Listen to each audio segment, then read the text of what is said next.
Olá pessoal, sejam todos muito bem-vindos ao nosso primeiro podcast sobre cenário econômico.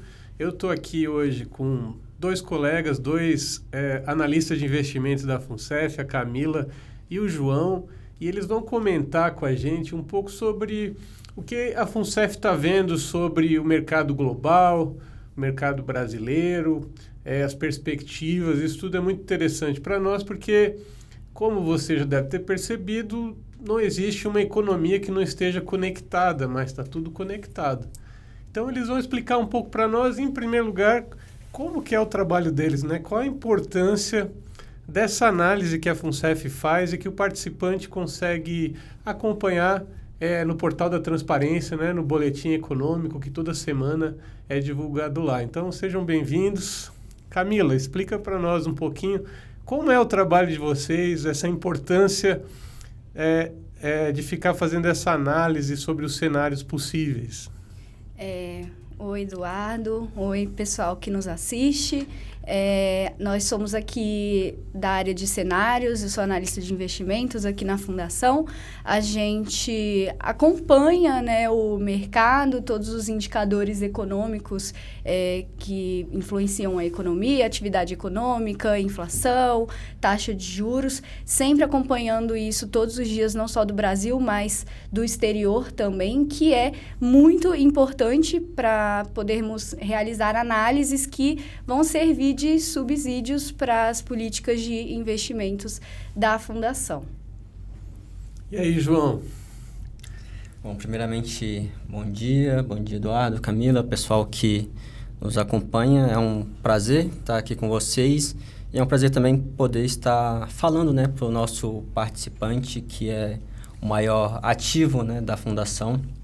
Como a Camila falou, o nosso trabalho é um pedaço do que compõe as análises aqui da FUNCEF, né, que subsidia as políticas de investimento, subsidia a tomada de decisão dos gestores, subsidia alguns outros modelos também para as outras áreas. A nossa gerência não consiste apenas, né, de análise econômica, ela também é responsável pela condução do processo de elaboração das políticas de investimentos, né? Claro que é um processo muito complexo, que demanda o envolvimento de todas as áreas da Fundação, mas a gente está no centro ali do processo, digamos assim. Então, vocês são as pessoas do grupo, né, da equipe da FUNCEF que está sempre olhando para frente, né? Vocês estão olhando perspectivas, enfim, né? E a nossa conversa acho que pode começar por aqui, né? Porque se a gente for falar, né, sobre economia e considerando que o Brasil está dentro da economia global, a gente tem que falar dos Estados Unidos e China, né, João? Já vou te perguntar então um pouquinho sobre a China. A gente tem ouvido muito falar sobre a China no noticiário. Antigamente se falava muito sobre aquele crescimento chinês de 2 dígitos, isso parece ser uma coisa que passou. O que você pode falar para nós sobre o que a gente está enxergando sobre a China e o mercado chinês? Exatamente, Eduardo. Primeiramente, você tem toda a razão, não dá para fazer uma análise sobre o Brasil sem levar em consideração o que está acontecendo lá fora, né? Todo mundo ouve a palavra globalização, então acho que está todo mundo familiarizado com essa ideia.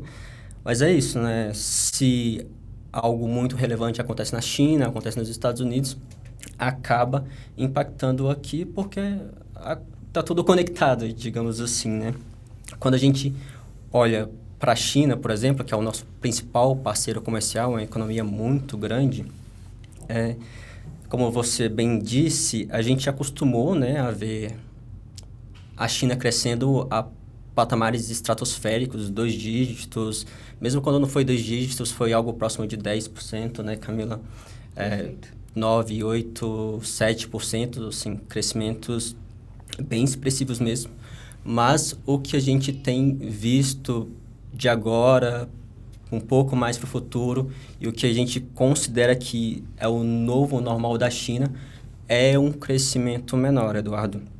Porque quando a gente olha, por exemplo, para o setor imobiliário de lá, que é o carro-chefe da economia, digamos assim, ele vem enfrentando alguns desafios bem grandes, né? As principais construtoras de lá, incorporadoras, né, que a gente chama, têm enfrentado problemas de dívida, enfrentado problemas de falta de demanda, né, por essas construções que foram feitas e hoje não tem o cidadão chinês querendo comprá-las, né?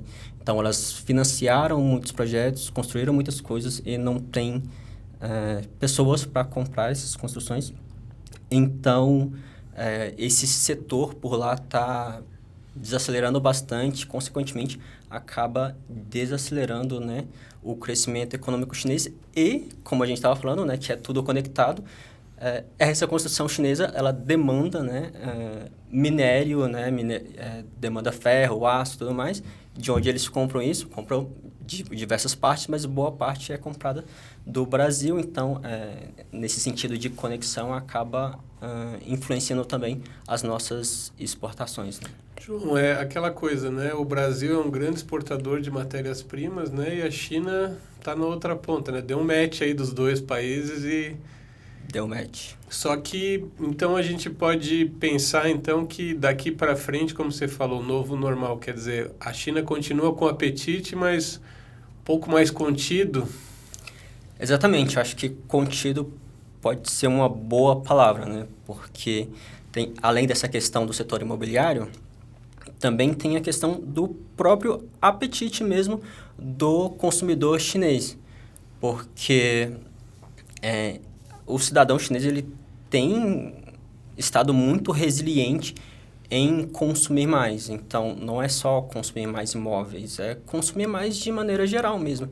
Então, isso acaba gerando uma economia menos aquecida, né? Que acaba gerando menos demanda por produtos e serviços externos. Um outro fator bastante relevante nesse sentido também é o envelhecimento da população chinesa.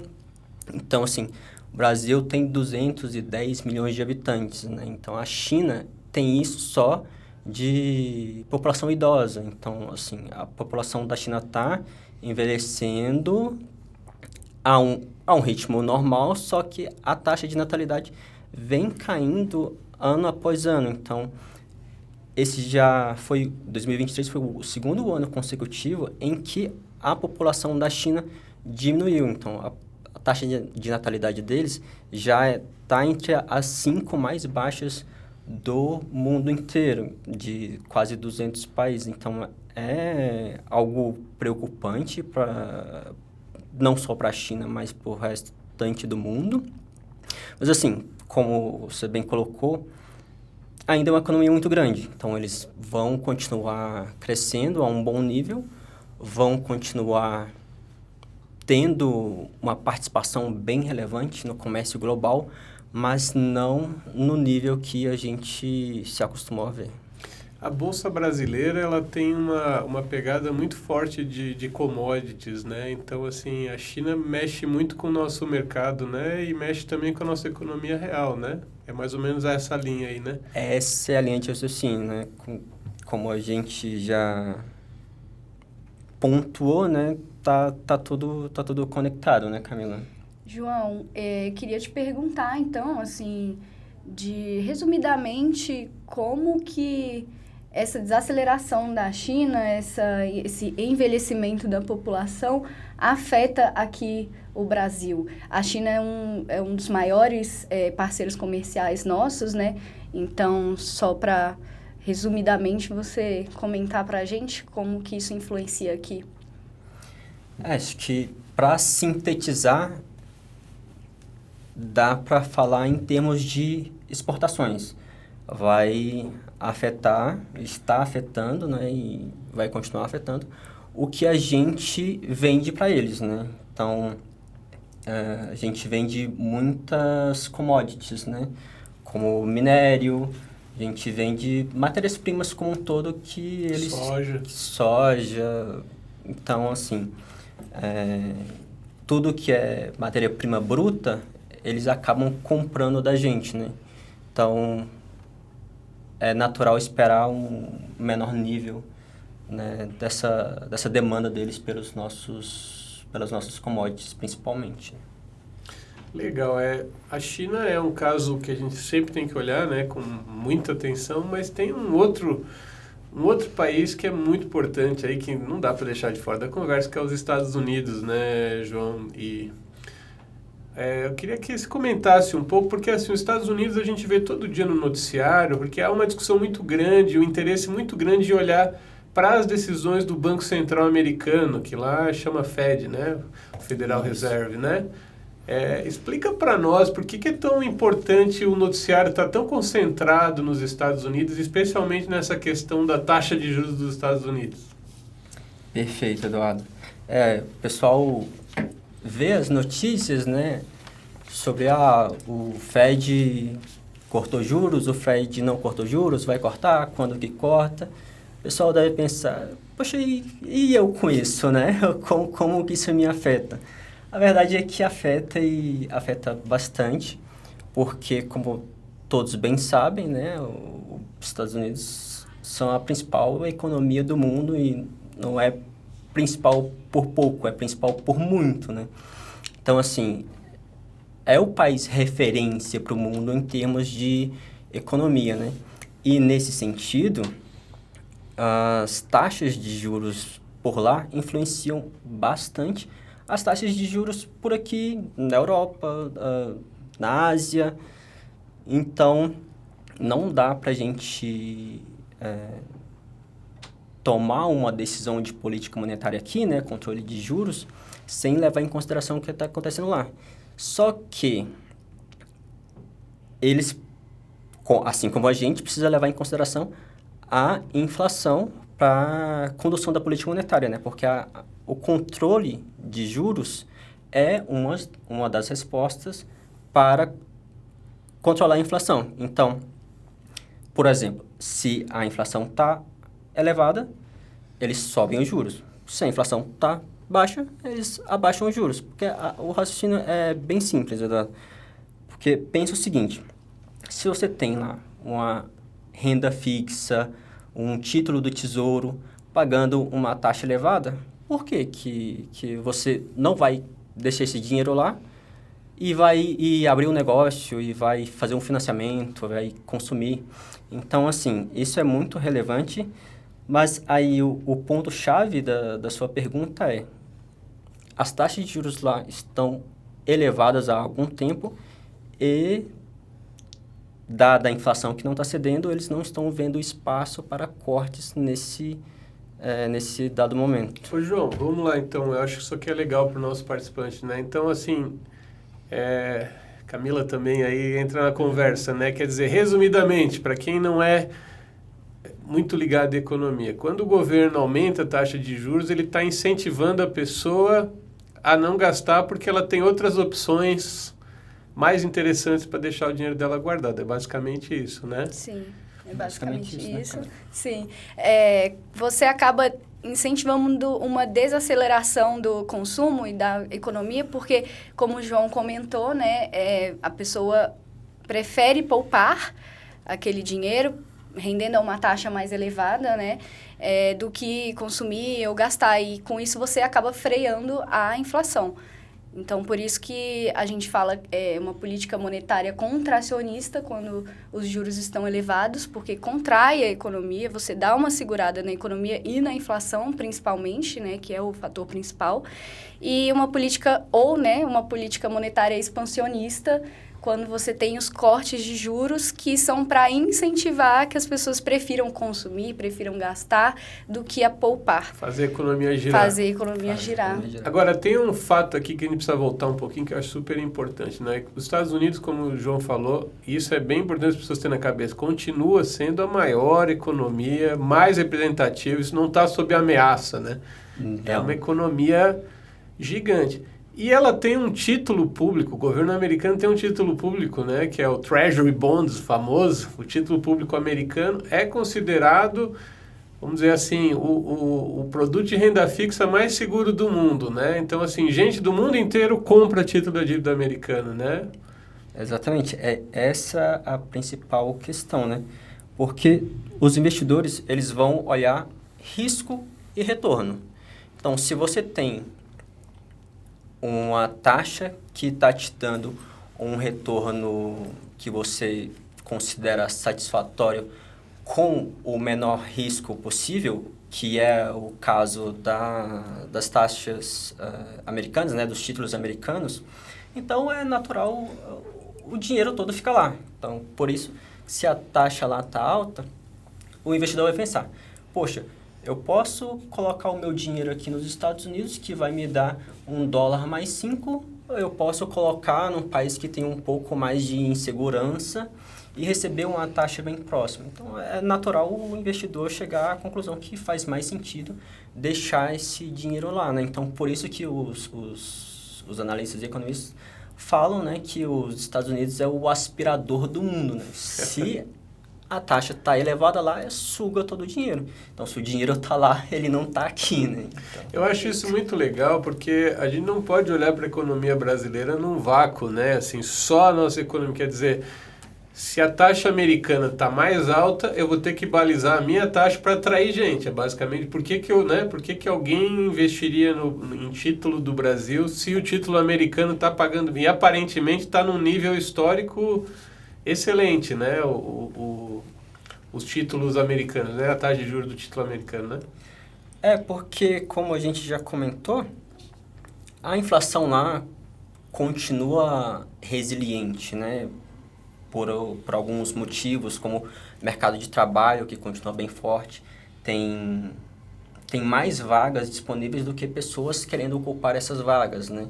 Então, isso acaba acarretando num aumento de ganho real, as pessoas continuam a consumir, as empresas ainda têm uma boa saúde financeira, que é, como você bem pontuou, é a maior economia do mundo, é a economia mais forte. Então, as empresas lá são bem resilientes, são bem fortes. Então, essa taxa atual das Fed Funds, né, que é como se fosse a Selic deles, num patamar elevado, aparentemente não está sendo o suficiente para botar um freio na economia, dar uma segurada, porque o que a gente está vendo é um pouco do contrário disso, né? O PIB continua crescendo a um patamar ok, as pessoas continuam tendo emprego, então isso acaba fomentando, né, o consumo que dificulta esse arrefecimento, né, da inflação, que é o principal problema por lá nesse momento, né? A gente volta para a nossa conversa anterior, né? Quer dizer, se soltar um pouco mais a mão, o risco é da inflação dar uma... Inclusive a inflação que para nós, o brasileiro, olha aquela inflação e acha baixa, mas para o padrão americano é uma coisa meio fora da curva, né? Sim. João, deixa eu te perguntar então, fazer um contexto antes. O mercado, de forma geral, estava precificando um corte de juros americanos já no início desse ano, né, inicialmente. Lá no final do ano passado, o pessoal estava vendo corte de juros já no primeiro trimestre, a inflação americana não arrefeceu, o mercado de trabalho continuou forte, e essa perspectiva de corte vem sendo adiada, né? Então, queria saber qual a sua perspectiva agora, perspectiva do mercado, para esse corte de juros por parte do Fed, né, o Banco Central Americano. Tem sido interessante, né? Essa é a pergunta de $1 milhão agora. Tem sido interessante acompanhar as mudanças nas expectativas, Camila, né? Como a gente vê lá no dia a dia, no nosso trabalho. Porque ano passado o mercado estava precificando, como você bem colocou, cortes de juros lá. Já teve gente precificando cortes de juros no primeiro trimestre desse ano. E a gente estava com uma visão um pouco diferente, né? A gente já estava com a expectativa de que não ia ser tão simples assim, que os membros do FONC, né, que é o Comitê de Política Monetária de lá, do Fed, não iam ainda ver espaço para esse corte. E a cada novo dado de inflação, a cada novo dado de mercado de trabalho, eles adiam, né, esse corte e dão a entender que ainda não está no nível que eles consideram satisfatório, né? Porque a inflação lá em 12 meses, né, está em 3,5%, bem próximo, inclusive, da inflação brasileira, mas a meta deles é que a inflação chegue a 2%, então de 3,5%. Né? Exatamente. Não é uma meta oficial, mas é o que eles colocam no seu discurso lá, que se chegar a 2%, a gente vai ficar satisfeito.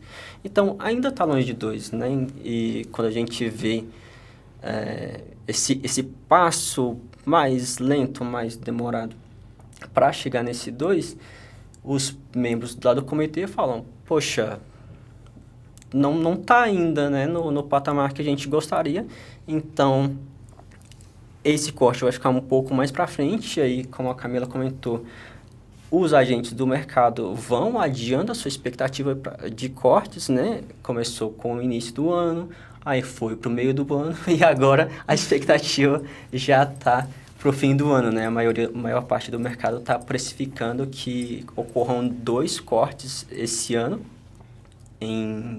começando ali em setembro e um outro em novembro, mas bem da verdade é que pode ser que nem aconteça na nossa visão, mas a gente ainda está mais na ponta que considera que caberiam, né, 2 cortes esse ano, mas sendo sincero, pode não caber, pode ser esse o entendimento dos membros do Banco Central lá americano, e pode ser que não ocorra esse corte esse ano. Deixa eu fazer um parênteses aqui, até para o participante que talvez não esteja muito acostumado com toda essa conversa. O mercado precificando significa assim, o mercado está apostando numa direção e está se posicionando para ganhar dinheiro com isso, né? Para fazer... Isso Exatamente. É o mercado se precificar, né? Então, acho muito interessante isso, né? O mercado está sempre lendo as atas dos bancos centrais, está tentando tirar dali informações, por isso que é tão importante, né, todo esse contexto, né, então, resumindo aqui para nós, até porque a gente recebe muita pergunta dos participantes, vocês devem receber, o que isso tem a ver com a minha cota, o que isso tem a ver com o meu plano aqui da FUNCEF? Bom, tem tudo a ver com o investidor, né, meus colegas de Criciúma aí, né, vai que tem algum participante de Criciúma aí, Santa Catarina, e aí, o que tem a ver? Tem a ver com todo mundo, né? A China e os Estados Unidos, né? Tem a ver com todo mundo, né? São reações em cadeia. Se a atividade na China está um pouco mais fraca, afeta a atividade aqui no Brasil. Se juros lá nos Estados Unidos estão mais elevados, o nosso Banco Central aqui ele não pode simplesmente falar, olha só, a nossa atividade está assim, a nossa inflação está assim, então vamos por esse caminho. Não, eles têm que olhar o que está acontecendo lá com as taxas dos Estados Unidos. Por quê? Porque se ele bota uma taxa aqui muito baixa, aí é que não tem incentivo mesmo para o investidor vir para cá. Falou, poxa, eu com um retorno similar, eu vou para onde tem menos risco. E onde tem menos risco, como a gente bem sabe, é nos Estados Unidos. Então, é uma reação em cadeia, está tudo conectado. Pode falar. Desculpa. Não, só para complementar, porque você comentou assim, o que são os agentes do mercado, o que são essas apostas e por quê. Não tem só o dinheiro envolvido, né, Eduardo? Assim, claro que tem essas apostas e pessoal, os players do mercado operam na bolsa com essas informações, mas também serve para balizar o sentimento de como está a economia, até para o próprio Banco Central, como o João comentou, o Banco Central brasileiro vai olhar as expectativas do mercado, o que o pessoal está vendo, está apostando, para ele também poder tomar uma decisão em cima de como estão essas expectativas. Não é a decisão, como a gente comentou no começo, não é só sobre o presente, a gente tem que olhar o futuro, as expectativas e todos esses índices, como eles estão caminhando para todo mundo poder tomar a melhor decisão possível no momento e tentar, né, estabilizar tudo.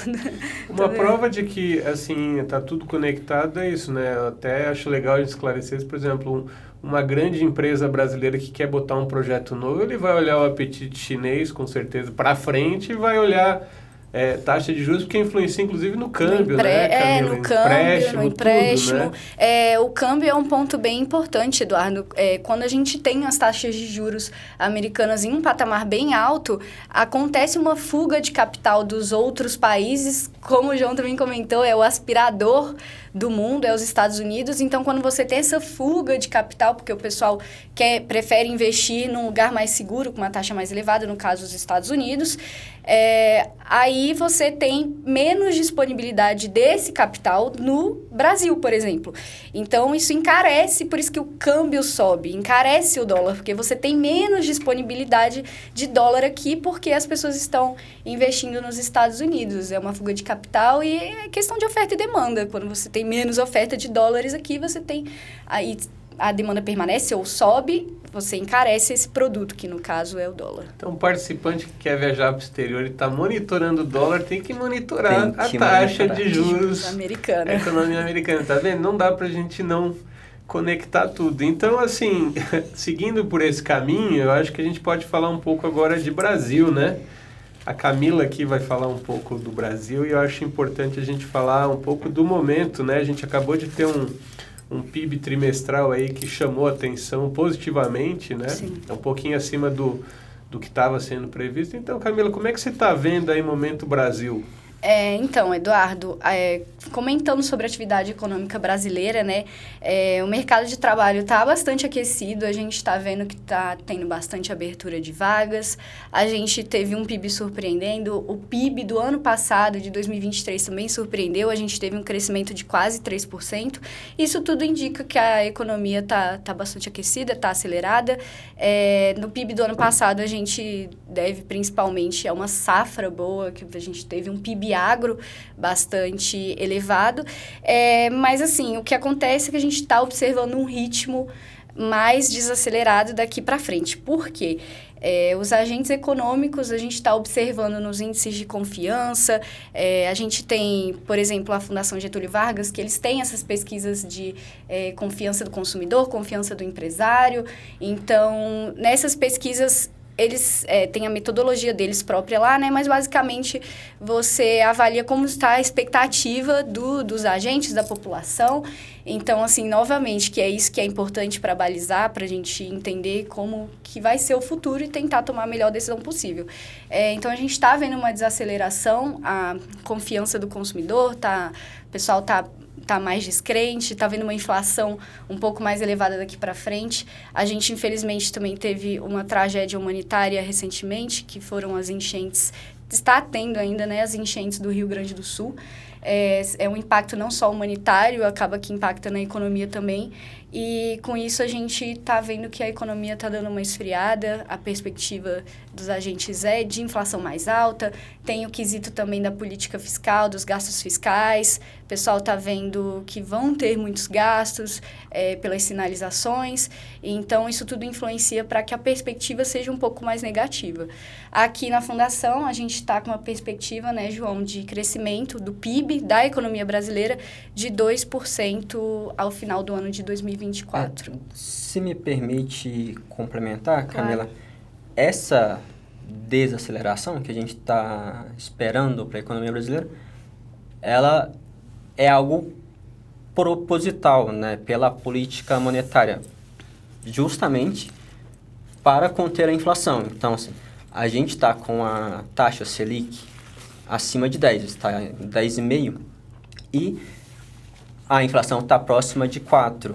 Então, isso é o que a gente considera um patamar restritivo, né, da taxa de juros, que é o que a gente estava comentando lá no início da nossa conversa, que o juro fica elevado para frear a atividade. Então, a gente está com o juro elevado, então esse arrefecimento da atividade é justamente a intenção, né, do Banco Central para controlar a inflação. Então, a gente está vendo a desaceleração, mas é algo proposital e algo que já era esperado. Inclusive, é um trabalho difícil, né, do Banco Central, dos bancos centrais do mundo, porque basicamente é o seguinte: você quer que a sua economia cresça, mas que ela não pressione o lado da oferta para trazer a inflação, né? Você tem que estar sempre naquela linha ali para fazer a economia girar. E a gente está vendo isso, e até a Camila estava comentando ali, índices de confiança, né, Camila?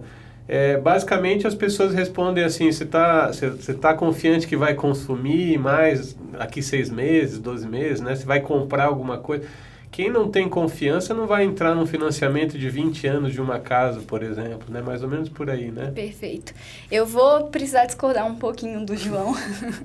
Na questão da política monetária, realmente, a gente está em um patamar mais elevado, mas, assim, o que a gente tem visto é que as expectativas de inflação estão bem desancoradas, por isso que o Banco Central também olha bastante para isso e está numa política contracionista, né? Voltando àquilo que eu comentei sobre política contracionista, mas assim, o Banco Central vem observando que as expectativas estão desancoradas, ou seja, as pessoas, apesar da política monetária restritiva, apesar de ter o Banco Central falar que vai conseguir cumprir a meta, as pessoas estão acreditando que a inflação vai ficar acima disso, que o fiscal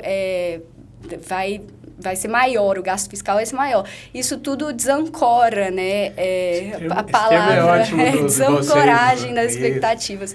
Que é o pessoal desacreditando daquela situação mais estável no futuro. É legal a gente falar disso, né? Porque a nossa meta de inflação, ela tem uma banda, né? E tem um centro da meta, né, Camila? Então, assim, desancoragem significa que tem muita gente desgarrando aí, achando que o Banco Central não vai conseguir levar para o centro, Para o centro, perfeito, Eduardo.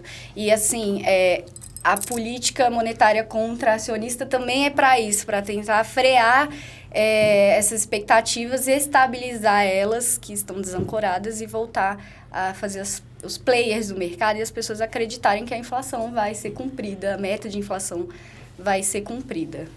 Eu não diria que é uma discordância, eu diria que é um raciocínio complementar. Complemento. É um raciocínio complementar porque é justamente isso, né? A expectativa para a inflação do ano que vem tá elevada e isso faz o mercado crer que talvez o Banco Central não tenha espaço para mais cortes de juros nesse ano. Então, seria uma manutenção de uma política contracionista para o ano que vem, com a finalidade de conter essa inflação. Então, acho que Quanto menos consenso de expectativa, mais trabalho um Banco Central tem para mostrar que ele é sério no objetivo dele, né? Inclusive, falando aí especificamente da decisão a última decisão do Copom, né, o Comitê de Política Monetária, Eduardo, nós aqui da Fundação e alguns players do mercado estavam apostando em um corte de 0,5% na reunião passada. Acabou que veio um corte de 0,25%, 0,25%, mas nem foi isso, nem foi a decisão propriamente dita que mexeu com o mercado, mas a forma que foi tomada a decisão não foi unânime, o comitê não foi unânime, isso deixou o mercado um pouco atiçado e, assim, todas as expectativas tiveram que ser realinhadas, o pessoal teve que rever as projeções, os modelos, porque passou um sinal, assim, né? Normalmente a decisão é unânime, não foi. Então, a gente está esperando, inclusive, que na próxima decisão o Banco Central venha com uma decisão unânime entre os membros. Eles também voltaram a dizer, depois da recepção do mercado quanto à última decisão, né? O Banco Central falou várias vezes que o compromisso deles trazer as expectativas, ancorar as expectativas, o compromisso deles em olhar os dados da economia, tentando tranquilizar o mercado quanto à não unanimidade da decisão. Então, a gente espera aí que na próxima talvez venha mais unânime. E para o final de 2024, a gente está vendo acabar o ano num patamar um pouco mais elevado do que a gente esperava no começo do ano, a taxa Selic. Eu acho legal que vocês, analistas da FUNCEF e do mercado, vocês estão olhando sempre as vírgulas, né, das decisões. É importante. É o trabalho de vocês e é muito interessante, realmente deu um ruído muito grande nessa decisão que não foi unânime, a última. Então, para nós aqui, trazendo para o universo FUNCEF, quer dizer que a gente, como isso afeta, por exemplo, investimentos, a gente continua olhando para renda fixa, isso ainda continua tendo oportunidades para serem aproveitadas, capturadas no mercado. Isso, isso influencia, claro, porque, por exemplo, renda fixa e renda variável normalmente andam de forma oposta. Quando você tem uma renda fixa mais forte, com taxas mais altas, normalmente você tem ali a bolsa, uma renda variável performando pior do que a renda fixa. Então, ficar de olho nessas taxas de juros influencia também, por exemplo, os títulos do Tesouro. A gente tem os planos da Fundação, a gente tem bastante posição em títulos públicos, em renda fixa, como tem também em renda variável. Então, é muito importante a gente olhar esse timing para tentar tomar a melhor decisão possível naquele momento. A gente está com umas taxas de título do Tesouro bastante altas, né, Eduardo? Então, nos planos a gente vem aumentando essa posição. E, assim, eu queria aproveitar para inserir um outro assunto, que é a questão do top 5, que a gente fala bastante. A gente fala bastante top 5, sai as notícias, né, Eduardo? Isso, é verdade. A FUNCEF de vez em quando está lá no ranking, aliás, de vez em quando não, de vez em sempre aí está aparecendo no ranking, né? Top 5 do Banco Central, isso. E aí a gente recebe muita pergunta de como que isso influencia a minha cota, o que tem a FUNCEF ficar no top 5 do Banco Central. Eu quero saber dos meus investimentos, da minha previdência privada. Então, assim, Eduardo, o top 5 do Banco Central, ele é basicamente um ranking que elenca as casas, né, os players do mercado, as instituições que participam da pesquisa, né, que são muitas. O João vai até saber dizer melhor quantas que são, mas que a gente coloca as expectativas lá em série, a FUNCEF é uma das que participa, em série as expectativas para a inflação, para câmbio, para taxa de juros. E quando esses indicadores são realizados, ou seja, sai lá o IPCA, sai lá a decisão do Copom, fechou o mês, a gente olha a taxa de câmbio fechada do mês. No top 5 ficam as instituições que projetaram o mais próximo possível daquilo que foi realizado. Então, digamos que você teve um câmbio de 5,5%, R$ 5,50, né, o dólar. Se a FUNCEF, por exemplo, tivesse botado um 5,48, muito provavelmente aparece lá no top 5. E isso é muito positivo para a gente, porque significa que a gente avaliou bem as expectativas, o modelo rodou bem, a gente fez uma boa projeção e tomou boas decisões internamente, né, em cima daquela projeção que a gente tinha. Então, por isso que o top 5 é tão importante para a gente. Às vezes as pessoas falam assim, quem é esse mercado, né? O mercado, pessoal, não é uma entidade sem rosto. Ser mercado.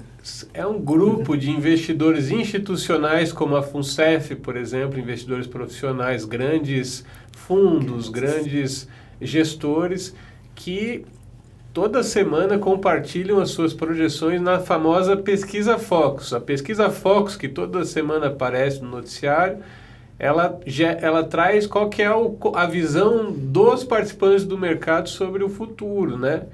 E eu acho que é super importante isso que vocês estão falando, acho que o João também vai falar um pouquinho, mas é super importante o participante saber isso que a Camila falou, porque o investimento funciona assim, a gente projeta um futuro e se posiciona de acordo com o cenário. A gente monta uma composição de investimentos, isso aqui é o que está na política de investimentos, como que deveria ser mais ou menos a receita do bolo, e quanto mais calibrada for a nossa análise, melhor é para o resultado final, né, João? Exatamente, Eduardo. Um bom desempenho dos investimentos passa por uma análise assertiva do contexto macroeconômico. Então, obviamente que não é a única coisa que entra na tomada de decisão, né? A gente tem diversos analistas nas outras áreas, né, que cuidam especificamente dos ativos, dedicados a fazer, né, a melhor alocação, a desenvolver as melhores premissas. Então, assim, é uma junção de fatores, né? Tem as informações, né, dos outros, das outras áreas da fundação com a nossa análise econômica, e a gente bota tudo isso num modelo estatístico, e aí ele diz, pô, baseado no que o gestor está vendo, baseado no que a sua projeção é, então a sua alocação deveria ser X.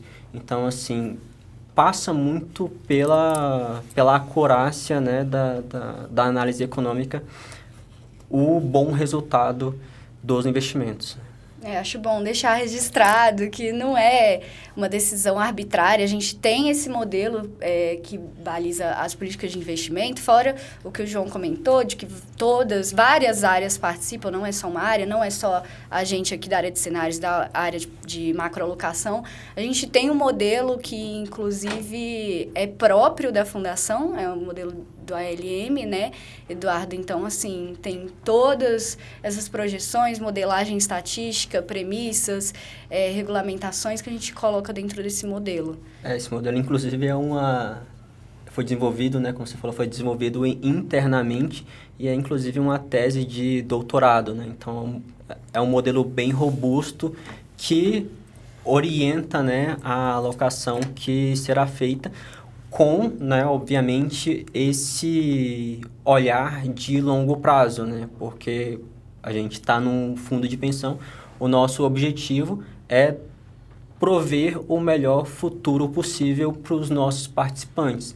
Então, a gente pega lá os inputs, o modelo vai dar um output, falar, quando esse pessoal estiver aposentando, a gente vai pagar bonitinho os benefícios para ele vai ter uma aposentadoria tranquila, né? Que é esse o principal objetivo. Às vezes o participante olha num mês, a cota deu uma oscilada, mas é sempre bom lembrar, né, o que vocês estão falando. Nossa corrida é uma maratona, né? Então, assim, a gente não pode, por causa do curto prazo, penalizar o longo prazo. Então, assim, é muito interessante que, inclusive, pessoal, que vocês, se não viram ainda, tá lá no site. As políticas de investimento, elas têm um resumo lá bem bacana para o participante entender. Existem vários cenários, tem o otimista, o pessimista. Não é uma coisa simples de se fazer, como eles falaram, mas a gente tem sido muito efetivo e a pesquisa Focus, o Top 5, tem mostrado que a nossa equipe aqui da FUNCEF tem ido muito bem, tem mandado muito bem. Parabéns para vocês, para toda a equipe aí. Então, eu quero abrir para as considerações finais de vocês, que o nosso horário aí já está estourando, né? Queria agradecer a oportunidade, Eduardo. Muito bom poder trazer um pouquinho, né, do cenário, como que a gente funciona ali na área de cenários, trazer para o participante, tentar trazer de uma forma bem explicada, mais simples, e estamos abertos aí a perguntas, dúvidas, feedbacks, para numa próxima a gente trazer de volta para vocês. Queria agradecer todo mundo que nos assistiu também. Você falou, Eduardo, da complexidade que é a política de investimentos. Inclusive, isso pode render um novo papo no futuro, trazer o pessoal que é mais voltado para a macroalocação dos recursos, que a gente chama, que acho que vai dar um papo bem legal, que acho que pode esclarecer muita coisa para os nossos participantes, dar mais segurança para eles de que o processo aqui é bem feito, o processo é sério e bem estruturado. E como consideração final, né, somente agradecer mesmo por esse papo bacana, por essa oportunidade de estar falando com o participante que, como eu disse lá no início, né, o maior ativo da fundação. Então, acho que a gente tem que manter um relacionamento bem próximo e bem transparente com o nosso participante, né? Então, acho que é isso e pessoal, até a próxima. Como a Camila falou, como o João falou, se vocês quiserem colaborar para o nosso próximo episódio, porque teremos próximos episódios, deixa teu comentário gentil aí nas redes sociais, teu feedback. Se tiver alguma dúvida sobre o trabalho deles de análise, tá legal, deixa a pergunta lá, que no próximo episódio a gente já traz mais perguntas, nós vamos voltar a falar sobre cenário e um pouquinho do trabalho dessa turma aqui da análise de investimentos, da gerência, que tem um nome complicado, mas é muito bacana, que é gerência de macroalocação de recursos. De recursos e cenários. Nem sabia que tinha tudo isso daí. Que bom. Então tá, muito obrigado, pessoal. Obrigada. Até a próxima, gente. Obrigado, pessoal. Até a próxima. Tchau, tchau.